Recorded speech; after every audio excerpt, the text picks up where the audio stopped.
वज़ीर आज़म शहबाज शरीफ लंदन से वतन वापस पहुँच गए। अपने क़याम के दौरान लीगी कायद नवाज शरीफ से अहम मामलात पर मुशावरत। लीगी क़यादत कबल अज़ वक्त इंतखाबात न कराने पर डट गई।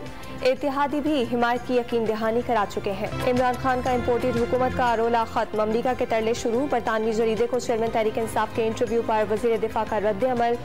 इमरान खान ने कहा था जहां तक उनका ताल्लुक है तो अमरीकी साजिश का मामला खत्म हो गया है। पीटीआई लॉन्ग मार्च आज मंडी बहाउद्दीन से शुरू होगा, तैयारियां जारी। अंग्रेज को बड़े सगीर से किए गए 75 बरस हो गए। आज भी पाकिस्तान के बड़े फैसले लंदन में करने की कोशिश हो रही है। असद उमर का ट्वीट। इमरान खान पर हमला, अरशद शरीफ के कातिल और आज़म स्वाति तशद्दुद का मामला। केपी के वुजरा ने सुप्रीम कोर्ट पेशावर रजिस्ट्री में पिटीशन दायर कर दी। तहरीक इंसाफ आज बाकी सूबों की सुप्रीम कोर्ट रजिस्ट्री में दरखास्त जमा कराएगी। इमरान खान पर हमले का मुकदमा वज़ीर आला पंजाब चौधरी परवेज इलाही के खिलाफ होना चाहिए। पहली बार देखा है जहां गोली लगी उस पर पलस्तर चढ़ा दिया गया। वज़ीर आज़म के मुआविन खुसूसी अता तारड़ की मीडिया से बातचीत।